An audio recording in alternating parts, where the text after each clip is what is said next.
Bonjour à tous, je vous retrouve aujourd'hui pour vous présenter la nouvelle gamme de crayons de couleur de chez Caran d'Ache qui vient compléter leur gamme de 72 luminances. Vous avez dû en entendre parler. Donc ils ont sorti des teintes complémentaires, 4 teintes complémentaires à la gamme existante et 20 qu'ils ont classifié dans une autre gamme qui est la gamme des luminances portrait. Donc je les ai reçus ce matin, j'en suis très contente. Vous savez que, et puis vous devez peut-être partager ce sentiment avec 72 crayons quand on a l'habitude de travailler avec des gammes plus élargies. C'est vrai que c'était un petit peu, voire beaucoup restrictif. En tout cas, moi personnellement, c'était un regret que j'avais sur cette gamme de luminance. Donc, c'était le cas pour les Derwent Lightfast, qui avait également une gamme de 72 crayons également. Et ils avaient sorti une gamme complémentaire qui permettait d'obtenir 100 nuances de couleurs différentes. Donc, je m'étais procuré donc, la première gamme de 60, je crois que c'était 76 chez eux, 76 crayons chez Derwent Lightfast, et donc j'avais acheté le complément. Et donc là, de la même manière, donc chez les Luminances, ils ont choisi de compléter cette gamme de crayons haut de gamme, j'ai envie de dire, de très bonne qualité, donc par ces 24 nouvelles teintes. Donc ce que j'ai expliqué, c'est que effectivement vous allez trouver dans un premier temps, notamment sur le site de Caran d'Ache, une boîte contenant les 20 crayons qu'ils appellent portraits, et sous peu il y aura 4 crayons, 4 nuances complémentaires que moi je me suis procuré également. Alors pour information, je ne me suis pas fournie auprès de Caran d'Ache directement. J'ai passé une commande de ces 24 teintes sur une boutique en Angleterre qui proposait la précommande des 24. Donc je n'ai pas de boîte, et peu importe, puisque de toute façon vous savez que moi j'utilise des trousses. Et donc je vous ai préparé cette petite présentation aujourd'hui. Donc je vous propose donc de découvrir ces 24 nouvelles teintes sur un petit nuancier que j'ai créé, préparé pour l'occasion. Donc je vais bouger un petit peu pour qu'on puisse, voilà, démarrer par la première teinte.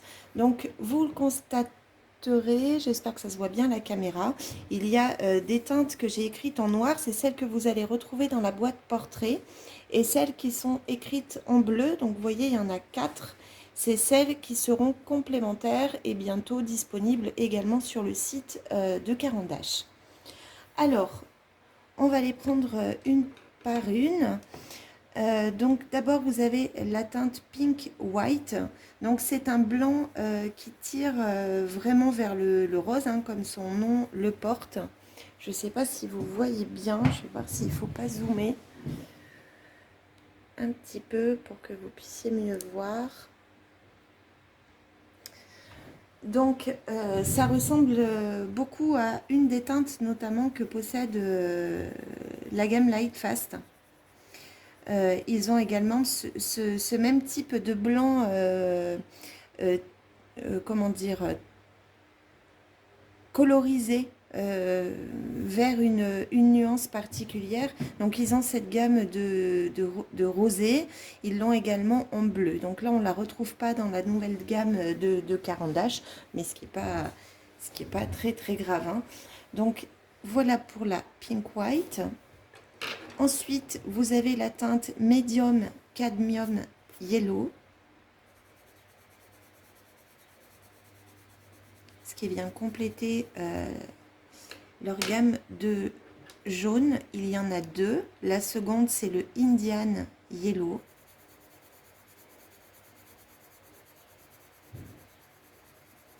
Qui est un jaune un peu... comment dire, un petit peu irisé, ça donne l'effet un petit peu gold sur cette teinte. de jaune. Ensuite, ils nous ont rajouté un orange, assez peps. Ensuite, un rouge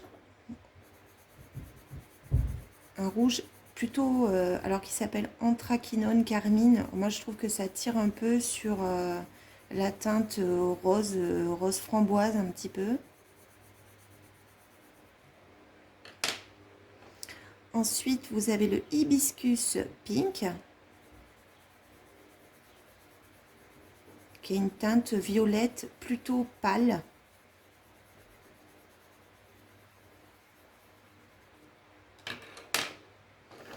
Ensuite, vous avez le Quinacridone Purple, donc un violet de plus dans leur gamme. C'est vrai que sur la gamme des roses et des violets, ils sont vraiment pas, ils étaient vraiment pas très, très fournis en nuances.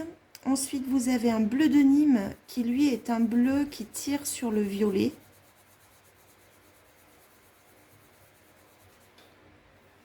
J'essaie de remonter un petit peu en même temps. Ensuite, il y a le Dark Indigo. Alors ça, c'est une très bonne chose parce qu'effectivement, la couleur la plus foncée que vous retrouviez dans la gamme des luminances, de mémoire, c'est le Prussian Blue. Et donc, il n'y avait pas cet indigo qu'on retrouve dans ces nouvelles teintes. Donc ça, c'est plutôt bien. Je me trompe en plus, je me trompe de crayon. Pardon. Alors, je vais repasser par-dessus, c'est pas grave, c'est celui-là. Donc, qui est vraiment un indigo très foncé.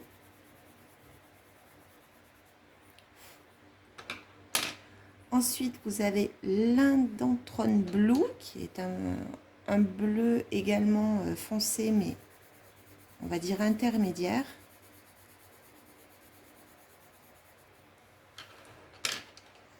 Ensuite, vous avez une teinte ultramarine. Donc, vous voyez que dans les bleus, ils nous ont rajouté quelques nuances également, qui est un bleu très peps, celui-ci, très joli. Ensuite, on a le Chrysocolla Blue, qui est une teinte, je dirais, qui est plutôt turquoise, qui est plutôt dans cette palette-là.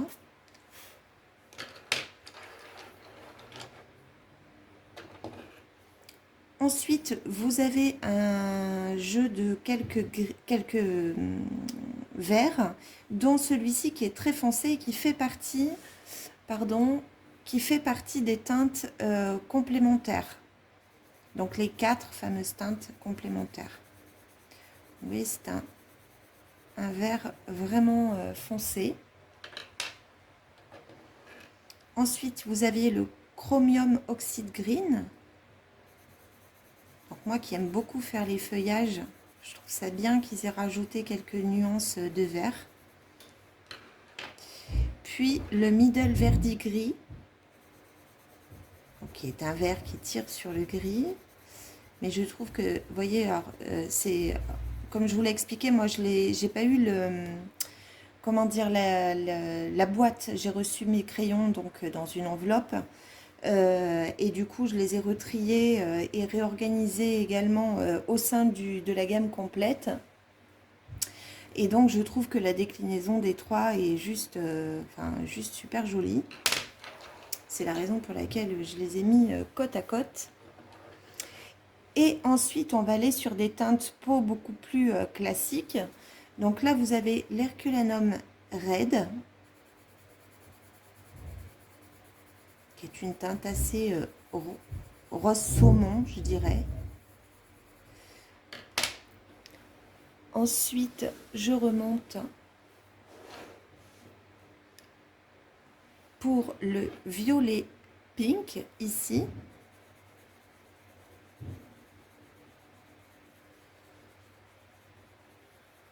Qui fait un peu effet rose poudré, je trouve. Je ne sais plus dans quelle gamme on a cette teinte qui ressemble.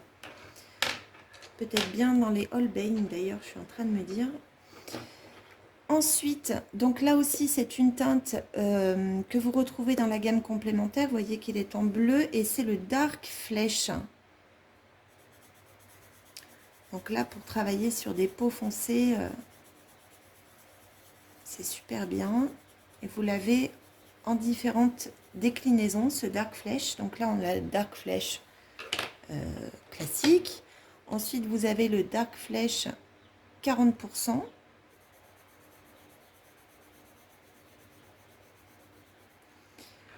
Ensuite, toujours dans la gamme complémentaire, vous allez avoir le Dark Flesh 5%.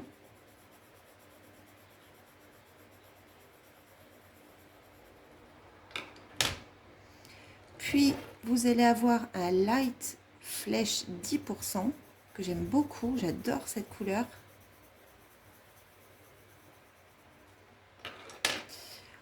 Ensuite, vous allez avoir la couleur Terracotta.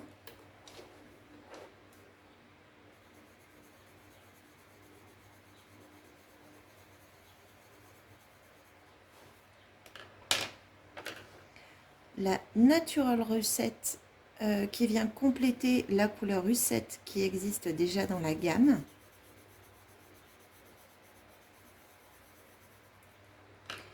Et enfin, la couleur Carmine Lake.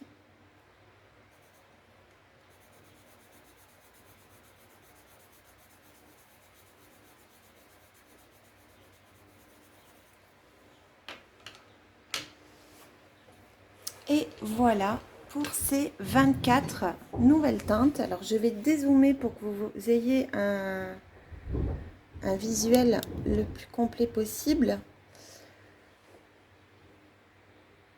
Donc, vous voyez qu'on a quand même de jolies teintes qui viennent s'ajouter à la gamme que l'on connaît bien. Vous avez quelques jaunes, quelques roses, bien qu'on n'ait pas de rose pétant. Hein. On est d'accord que là, on est sur vraiment des petites déclinaisons. Je regrette un petit peu qu'ils aient pas mieux, enfin davantage travaillé peut-être un rose différent, plus clair. Moi, j'imaginais un rose un peu plus peps que je n'ai pas retrouvé dans cette gamme. Ce qui ne veut pas dire que celles-ci sont pas jolies. Hein.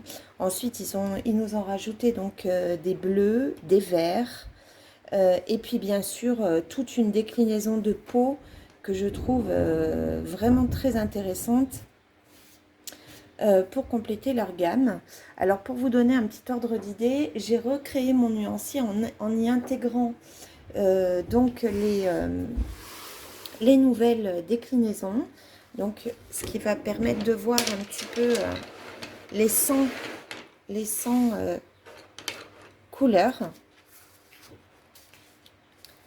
Alors, je doute qu'on puisse tout voir sur la caméra, quoique si je serre, non, on n'aura pas tout. Alors, c'est pas grave, je vais bouger. Donc, vous voyez, sur les parties un petit peu rosées ici, ce sont les nouvelles teintes. Alors, je pense que je vais plutôt vous les mettre comme ça, vous verrez mieux. En zoomant, encore une fois un petit peu. Voilà, donc vous avez forcément, on est sur une vue caméra avec une luminosité qui n'est pas extraordinaire, donc je ne suis pas sûre que vous vous rendiez bien compte. Mais du coup, je les ai reclassés finalement dans la gamme des 72 ou 76, en plus j'ai une bêtise depuis tout à l'heure, 76 teintes, puisqu'il y en a 24 de plus, on est donc à 100. Et donc j'ai inséré donc la nouvelle teinte de blanc. Ils avaient déjà le Buff Titanium qui est un blanc qui tire plutôt sur le jaune. Donc maintenant on en a une également qui tire sur le rose. Moi j'aime beaucoup ces nuances très très claires. Je trouve que ça permet vraiment de faire des jolis dégradés et des jolis effets de lumière. Donc je suis plutôt contente de ce choix. Bon, les jaunes, c'est vrai qu'ils n'étaient pas non plus super nombreux, donc c'est bien. Le orange, qui est un orange vraiment très peps, on le voit bien là au milieu des autres. La teinte 580, l'anthraquinone, attendez que je retrouve ce nom, oui, anthraquinone carmine. Je dirais que pour moi, elle n'a pas vraiment d'intérêt. Je trouve qu'elle ressemble quand même assez au Crimson Alizarin qu'on a déjà dans la gamme. Je ne vois pas un grand intérêt à ce choix-là. Ensuite, on a le bleu de Nîmes, donc qui est un bleu qui tire sur le violet, pourquoi pas. Ce hibiscus pink ici avec le quinacridone purple. Donc, vous voyez ce que je disais, on a ce rose qui est fuchsia, enfin, je sais pas comment, il n'est pas fuchsia, mais il est purplish red, pour reprendre leur propre appellation. Voilà, je trouve que, je sais pas, en rose, ils auraient pu faire un peu mieux. Bon. Ensuite, donc vous avez donc ces trois-là qui sont des teintes, des nouvelles teintes de bleu dans le Dark Indigo pardon, donc que nous n'avions pas, avec l'Indanthrone Blue qui est un bleu très foncé également. Ensuite, donc vous voyez, oui c'est ça, le bleu le plus foncé qu'on avait jusqu'alors, c'était plutôt celui-ci, le Prussian Blue, qui voyez bien que comparé à l'Indanthrone et au Dark Indigo, on est quand même sur quelque chose de plus clair. Donc c'est bien qu'ils aient pu nous apporter des teintes un petit peu plus foncées. Là, vous avez les verts qui nous ont ajouté à la gamme, bien qu'elle était plutôt bien déjà cette gamme, hein, mais bon. Et enfin, donc la dernière, là c'est là où vous avez le plus d'ajouts finalement sur cette page, puisque c'est là qu'on retrouve toutes les teintes peau. Donc avec cette déclinaison des dark flèches là que j'aime beaucoup, ou des flèches tout simplement d'ailleurs, puisqu'on peut y ajouter le light flèche. Là vous avez le Natural Russet qui vient compléter la Russet qu'on avait déjà également. Donc voilà, moi c'est comme ça que je les ai intégrés en tout cas à mon nuancier. Je suis très contente de m'être lancée dans cette précommande sans vraiment savoir exactement si j'allais être satisfaite de ces nouvelles teintes qu'ils nous apportaient. Je le suis, je suis plutôt très contente. Donc ce que je vais vous proposer maintenant pour que vous vous rendiez un petit peu compte, c'est de réaliser un petit portrait avec les teintes portrait de préférence, puisque ça reste la thématique principale de cette nouvelle gamme qu'ils nous ont sorti. Donc pour ça, je vais partir sur un des portraits, un des derniers portraits de Mario Labudek, que vous retrouver d'ailleurs sur Etsy, qu'elle appelle, c'est un petit, c'est un lot de 9 illustrations, pardon, sur, voilà, vous avez tout un tas de portraits, ce qui vous permet de bien travailler vos peaux si vous voulez vous améliorer et puis travailler sur des illustrations qui sont vraiment très très jolies. Alors, ce que je vais faire, c'est que je vais rapprocher un petit peu la caméra. J'ai déjà préparé les étiquettes de ces nouvelles teintes et on va essayer de le faire ensemble.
ce portrait, enfin pas totalement, hein. Je me suis contentée de faire vraiment juste le visage le plus rapidement possible, mais j'aurai très certainement au montage accéléré la vidéo parce que je prends un temps fou en fait à chaque fois, j'arrive pas à faire vite. Je ne vais pas terminer les cheveux, la main et le cou parce que sinon la vidéo va durer une éternité. Donc comme vous avez pu le voir, si vous avez suivi rapidement les étiquettes, j'ai utilisé pour la peau toute la série de Dark Flesh contenue donc dans cette nouvelle gamme de luminance. Donc le Dark Flesh, le 40%, le 5% et le Light Flesh 10%. J'ai rajouté du blanc tout au centre pour les zones de lumière. J'ai essayé d'utiliser quelques autres couleurs. J'ai uniquement rajouté sur cette palette du noir, donc du blanc, un peu de Posca pour les pupilles et j'ai rajouté du gris très clair que nous n'avons pas dans cette gamme pour l'intérieur de l'œil et pour les interstices entre les dents. Voilà, sinon au maximum j'ai essayé d'utiliser les couleurs présentes dans ce nouveau nuancier qui vient donc compléter le précédent. Bon, le portrait n'est pas extraordinaire, c'est pas forcément des teintes que j'aurais choisi, j'aurais sûrement mixé avec d'autres teintes dans la gamme précédente. Mais là voilà, je voulais au maximum que vous ayez un aperçu de ce que vous pouvez réaliser si vous vous procurez cette boîte-ci et que vous n'en avez pas d'autres, c'est-à-dire que vous n'avez pas la gamme complète mais que vous allez commander ce nouveau cette nouvelle boîte de 20 teintes plus les 4 parce que quand même si on se contente de la boîte de 20 teintes, vous n'aurez pas toutes les teintes peau pour avoir des teintes naturelles, donc il faut au moins rajouter la Dark Flesh et la Dark Flesh 5%. Moi c'est ce que je vous conseillerais si vous partez sur la boîte portrait, si vous voulez peut-être pas tout prendre. En tout cas voici ce que moi je peux en faire comme ça de prime abord sur ce portrait de Mariola Budek. Je vais vous mettre les liens en barre d'informations. Ce que je vous ai pas dit tout à l'heure, c'est que j'ai utilisé ici le papier Strathmore Bristol, qui est un papier qui réagit particulièrement bien, je trouve, aux luminances. Il faudra que j'essaye avec d'autres gammes de crayons, parce que de toute façon, c'est un excellent papier, donc je ne doute pas qu'avec d'autres gammes, le résultat soit également, enfin en tout cas le travail des couleurs soit également agréable à effectuer. Et puis voilà, donc je vais vous retrouver très prochainement pardon, pour un autre speed coloring. Donc celui-là, peut-être que je le terminerai, mais pas en premier lieu, je pense pas. Enfin, je sais pas encore. En tout cas, j'ai commencé un autre coloriage, donc je voudrais plutôt le terminer. Je vous prépare un haul d'ici quelques jours, peut-être le week-end prochain très certainement, où j'inclurai les luminances. Je les attendais pour les inclure dans ce haul, qui sera pas, il n'y a pas des trucs extraordinaires, mais voilà, j'attends d'avoir un petit peu de tout pour pouvoir vous faire quelque chose de suffisamment consistant. Et puis voilà, j'espère que cette nouvelle gamme vous plaira tout autant qu'à moi. Et puis je vous souhaite de passer une très bonne semaine, un très bon 14 juillet. Je ne sais pas à quel moment je vais réussir à poster cette vidéo. J'espère qu'elle vous aura plu. N'hésitez pas à me dire en commentaire si c'est le cas, si vous avez des questions. N'hésitez pas non plus. Et puis on se retrouve très vite donc pour de nouveaux colos. Merci beaucoup. Au revoir.